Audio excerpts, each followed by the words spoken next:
RWBY Volume 9 is just around the corner, and we still have no idea what is happening with Jaune in this volume. We got a teaser back in the summer, and we just got a trailer a couple days ago, and we only have one image that could possibly be Jaune, and nothing else. And there's a reason for that. That's because if they showed us anything more of Jaune, it would reveal too much about the struggle that he's going through in this coming volume. I do think that this knight that we saw is, in fact, Jaune, or the person that used to be Jaune. We saw in the trailer that we got just a couple days ago that RWBY was asked if she could shed Ruby Rose like an old coat. Of course, that would also mean that very likely other members of our main cast who were transported to the Ever After got asked this same question, including Jaune. And he did, in fact, shed his name like an old coat to become the Nameless Warrior. And in doing so, he's now set upon a new task in Ever After, to hunt the Jabberwock. Now, this is an idea that I had all the way back when the initial teaser was revealed. I just never got a chance to make that video, but I do think Jaune has become the Nameless Warrior and has been tasked with hunting the Jabberwock. Jaune is a character very similar to RWBY who wanted to be a hero. In Jaune's case, though, it was more living up to his family's legacy.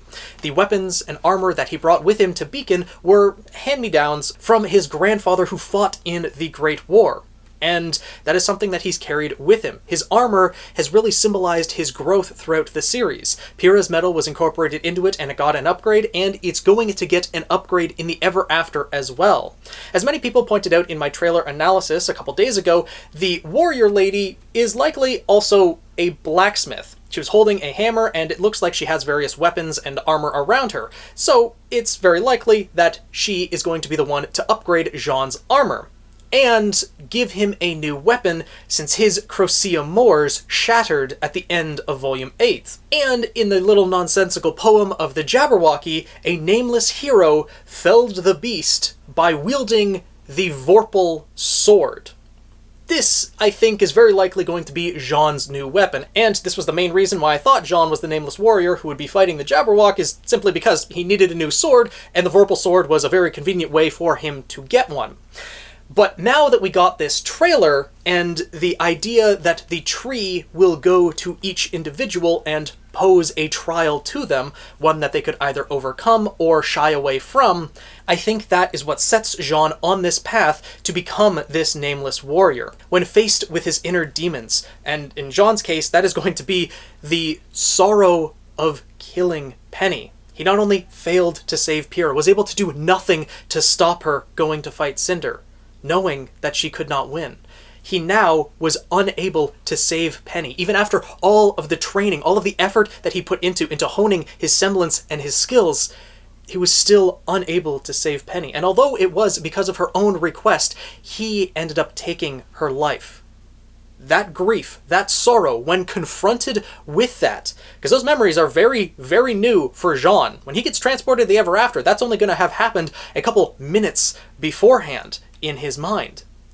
He is not going to be able to handle that well, and he is going to run from that challenge.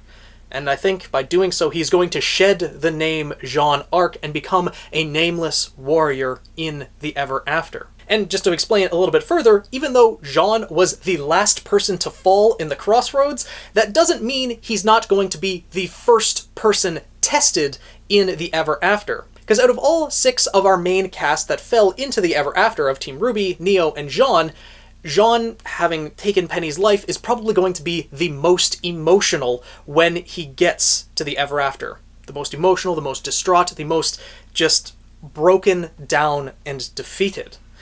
And I think that might trigger the tree to approach him immediately. He may not even know what is going on when he's approached by it, and by the time we catch up with Team RWBY, well, Jaune's already going to have become the Nameless Warrior. And that's why, we haven't seen him in any of the trailers thus far, is because most of the time we're going to see him in this volume is when he is this Nameless Warrior.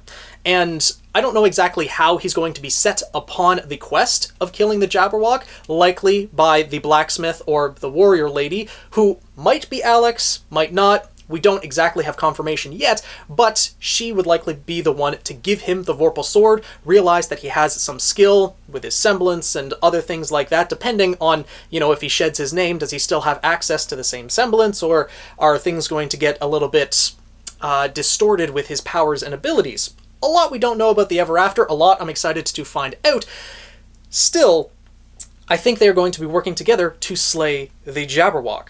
And as for what the Jabberwock is, I'm leaning more and more towards it's the God of Darkness looking creature, because a lot of people pointed out that the creature underneath the leaves, when it was finally revealed in the trailer that we got a couple days ago, a lot of people were saying that that was in fact the caterpillar that had, you know, become a butterfly. So rather than being an enemy or a monster that Team RWBY, Jaune, or Neo was going to have to fight, it's going to be taking the place of the caterpillar from the Alice in Wonderland stories. Maybe it'll become an enemy at some point, but we do know for sure that the creature that symbolizes or resembles the God of Darkness is in fact an enemy because Yang's fighting it in the trailer. So Jaune, I think, is probably going to be on that quest to defeat that thing as well. Maybe Team RWBY will realize that, Jaune will not recognize them, considering he's no longer Jaune Arc, and beyond that quest, maybe Team RWBY will help him with that quest, and by achieving that heroic deed, by slaying the Jabberwock that might be terrorizing the people of the Ever After, Jaune will kind of fulfill his initial childhood desire of becoming a valiant warrior, of becoming a hero, and be able to regain the name Jaune Arc. Or even be given a new name in the Ever After that might trigger some awakening of new abilities or something of some sort. We already know that names have significance in the Ever After, considering Little, the mouse, was still young and did not have a name, so RWBY gave them a name. And that's likely going to be the case for a lot of other characters that we interact with. They might not have names yet, or have been granted names through some achievements that they were able to accomplish throughout their lives, or something of that nature. And Jaune, having cast aside the name Jaune Arc, will become a nameless person as well. One that may not have their own purpose, and so set upon the task of slaying the Jabberwock. At least that's my current thinking. And if this is actually how things are going to go, then Jaune's going to come out of this with not only upgraded armor, but a new blade as well, and the Vorpal sword is probably going to be stronger than Crocea Moore's. It might even be forged out of the remains of Crocea Moore's, which would follow the trend of Jaune upgrading his current armor with, you know, Pyrrha's metal, and then having it upgraded again in the Ever After. Maybe having some otherworldly abilities, because he's gotten upgrades in Atlas as well, so you know, I'm curious to see what his equipment's going to look like at the end of this. He'll have grown as a warrior even more so in the Ever After, having been possibly trained by the blacksmith or warrior lady, and obviously have more combat experience fighting against the Jabberwock. But when it comes to the emotional side of things, having cast aside his name is kind of running away from his own problems, and that's something that I'm pretty sure RWBY is going to confront him on.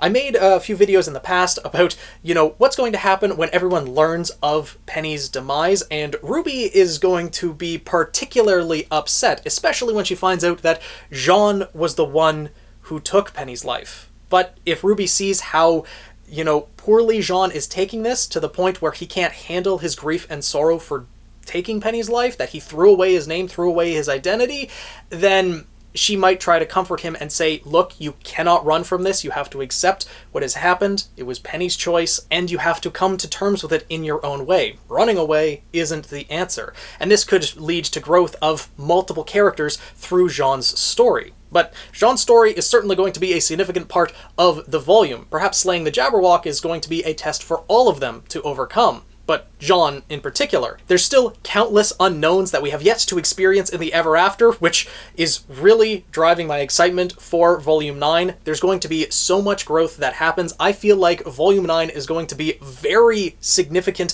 for the growth of all of our main cast that was transported there, and a lot of what we may see as insignificant or nonsense in this Alice in Wonderland world is going to actually be significant for the overall plot and the resolution that each of our characters will come to. So let me know your thoughts down in the comments below. Do you think this is quite possibly the path that Jaune will be set upon in Volume 9? I have a pretty good feeling that it will be. But I'm curious to know what each of you guys think. If you enjoyed this video, got you thinking a bit more about Volume 9, make sure to subscribe and join the Guild of the Eternal Flame. Follow me on Twitch at Phoenix Knight 7. I stream now every Tuesday and Saturday. So if you want to join in, see some video games being played, chat about RWBY live, then make sure to follow me there. Link in the description below. And with that being said, I'll see you guys in the next video.